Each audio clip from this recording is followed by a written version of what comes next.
আদালত কক্ষ, যেখানে ন্যায় বিচারের শেষ আশ্রয় পাওয়ার কথা, কিন্তু হঠাৎ যদি ঝড়ের বেগে সেই এজলাসে কয়েকজন আইনজীবী প্রবেশ করেন এবং সব বিচারককে ধমকে বলেন চেয়ার ছেড়ে উঠে দাঁড়াতে, এখনই বেরিয়ে যেতে। ঠিক এমনই এক নাটকীয় ঘটনার অবতারণা ঘটেছে, এমন নজিরবিহীন ঘটনা ঘটেছে বরিশালের অতিরিক্ত চিফ মেট্রোপলিটন আদালতে। পুলিশ সদস্যকে ধাক্কা দিয়ে সরিয়ে দেওয়া হয়েছে, বিচারককে বাধ্য করা হয়েছে এজলাস ত্যাগ করতে। কিন্তু কেন? এর পেছনে কি শুধু আইনি লড়াই, নাকি লুকিয়ে আছে গভীর কোনো রাজনৈতিক খেলা? মঙ্গলবার দুপুর 2টা 39 বরিশালের অতিরিক্ত চিফ মেট্রোপলিটন আদালতে তখন স্বাভাবিক কার্যক্রম চলছিল। হঠাৎ করেই দৃশ্যপট বদলে যায়। সামাজিক যোগাযোগ মাধ্যমে ভাইরাল হওয়া একটি ভিডিওতে দেখা গেছে কয়েকজন আইনজীবী জোরপূর্বক এজলাসে ঢুকে পড়েছেন এবং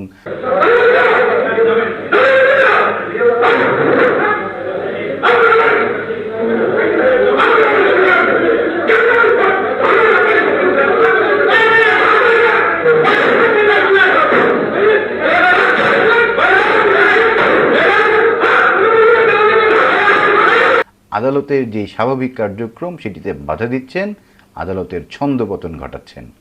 এই যে ঘটনা, এটি কেবল একটি বিশৃঙ্খল ঘটনা নয়, এটি বাংলাদেশের বিচার বিভাগের বর্তমান যে পরিস্থিতি তার এক নগ্ন চিত্র।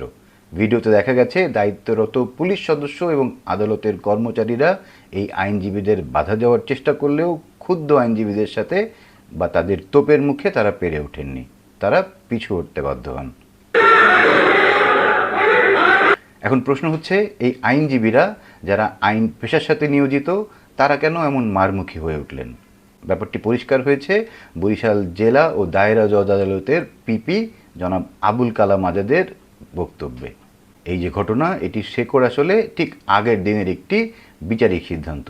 সোমবার বরিশাল জেলা আওয়ামী লীগের সাধারণ সম্পাদকের জামিন আবেদন মঞ্জুর করেন আদালত। বিএনপিপন্থী আইনজীবীরা এই জামিনের কড়া প্রতিবাদ জানান এবং মঙ্গলবার সকাল থেকেই তারা আদালত বর্জনের ডাক দেন। আচ্ছা, আইনজীবীদের একটি অংশের আদালত বর্জনের যে কার্যক্রম, সেটিতে কি বিচারক সায় দেবেন? তিনিও কি আদালত বন্ধ রাখবেন একটি পক্ষের আদালত বর্জন কর্মসূচিতে? পাবলিক প্রসিকিউটর বলছেন, আদালত বর্জনের ঘোষণা থাকা সত্ত্বেও যখন বিচারক এজলাসে ওঠেন, তার কার্যক্রম শুরু করেন, তখন এই আইনজীবীরা সেখানে গিয়ে অনুরোধ করেন বিচারককে এজলাস থেকে চলে যেতে। কিন্তু ভিডিওতে যেই ঘটনা দেখা গেছে, সেটি কি আদৌ অনুরোধ? অনুরোধের ভাষা এমন হতে পারে? এমন উচ্ছৃঙ্খলাতে দেখিয়ে অনুরোধ করা যেতে পারে? আইন বিশ্লেষকদের মতে বিচারককে এজলাস ছাড়তে বাধ্য করা সরাসরি আদালত অবমাননার শামিল। এই যে আইন পেশায় নিযুক্ত আইনজীবীরা, তারাই যদি আদালত অবমাননার সাথে যুক্ত হন, তাহলে সেখানে যারা বিচার প্রার্থী, দিনের পর দিন যারা আদালতে চক্কর কাটেন বিচার প্রার্থনা করতে, তাদের কী অবস্থা হবে? একটু গভীরে গিয়ে যদি চিন্তা করি, বাংলাদেশের আদালতগুলোতে এখন রাজনৈতিক ক্ষমতার যে প্রদর্শনী মঞ্চ হয়ে দাঁড়িয়েছে। যখন কোনো হাই প্রোফাইল রাজনৈতিক নেতার জামিন মঞ্জুর হয় বা হয় না, তখনই সেই রাজনৈতিক দলের পক্ষের আইনজীবীরা একটি অংশ সরাসরি বিচারকের উপরে চড়াও হন। এই ঘটনা আমরা হামেশা দেখতে পাচ্ছি। এমনকি গত 5ই আগস্টের পর থেকে আদালত প্রাঙ্গণে হামলার মতো ঘটনা ঘটেছে, সেখানে আইনজীবীরাও অনেক সময় এই দ্বন্দ্বে জড়িয়েছেন, সেটিও বিভিন্ন সময় ভিডিওতে আমরা দেখতে পেয়েছি। বরিশালের এই যে ন্যাক্কারজনক ঘটনা, এটি আমাদের সামনে 3টি প্রশ্নকে খুব বড় করে তুলে দেয়। বিচার বিভাগের যে স্বাধীনতার কথা আমরা পুস্তকে পড়ি, পত্রিকায় শুনি, রাজনৈতিক মঞ্চে খুব জোর গলায় বলতে শুনি, সেটি কি আসলেও বর্তমান? যদি আইনজীবীদের মর্জিতেই বিচারককে চেয়ার ছাড়তে হয়, তবে সাধারণ মানুষ ন্যায় বিচার কার কাছে পাবে? ন্যায় বিচারের জন্য তারা কোথায় যাবে? 2024-এর 5ই আগস্টের পরে বাংলাদেশের পুলিশ যে বারবার আক্রমণের কেন্দ্রবিন্দু হয়েছে, তাদেরকে বিভিন্ন সময়ে লক্ষ্যবস্তু করা হয়েছে, সেটি কিন্তু আমরা এই ঘটনায় দেখতে পেয়েছি। সিসিটিভির ভিডিও ফুটেজে দেখা যায় পুলিশ সদস্যকে রীতিমতো ধাক্কা দিয়ে সরিয়ে দেওয়া হচ্ছে। আইন শৃঙ্খলা বাহিনীকে তবে আদালতের ভেতরেও নিরাপদ থাকবে না? বিজ্ঞ বিচারকের সামনেও কি তারা নিগ্রহের শিকার হবে? যদি এই অবস্থা দাঁড়ায়, তাহলে আইন শৃঙ্খলা রক্ষায় পুলিশের ভূমিকা আমরা কি প্রত্যাশা করব?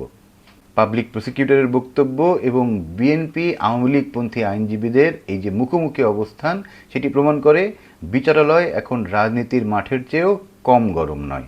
সেখানেও রাজনৈতিক প্রভাব হর হামেশাই ঘটছে বা ঘটতে দেখা যাচ্ছে। বরিশাল কোতোয়ালি পুলিশ অবশ্য বলছে যে বিষয়টি খতিয়ে দেখা হচ্ছে, কিন্তু প্রশ্ন থেকে যায় যে এই ঘটনাটি ক্যামেরার সামনে ঘটেছে, কারা ঘটিয়েছেন তাদের একেবারে মুখবয়ব পরিষ্কার। এই ঘটনা ভাইরাল হয়েছে সমগ্র বাংলাদেশের সমস্ত সোশ্যাল মিডিয়ায়, সমস্ত মানুষ এটি দেখে ফেলেছে। এদের বিরুদ্ধে তদন্তে কি ব্যবস্থা নেবে পুলিশ, নাকি রাজনৈতিক সমঝোতার মাধ্যমেও এই ঘটনাটিও ধামাচাপা পড়ে যাবে অন্য অনেক ঘটনার মতো? তাছাড়া যেই বিচারক আজ এজলাস ছাড়তে বাধ্য হলেন, পরবর্তীতে তিনি ন্যায়ের পক্ষে বা তার বিচার বিবেচনা প্রসূত যে সিদ্ধান্ত সেটি আর কিভাবে দিতে পারবেন? তার মনে কি এই ঘটনার রেশ পরবর্তীতে থাকবে না? আইনের শাসন, আইন বিভাগের স্বাধীনতা, যে বিষয়গুলো আমরা বইয়ের পাতায় সীমাবদ্ধ দেখছি, সেটি কি কখনো বাস্তবে প্রয়োগ ঘটবে?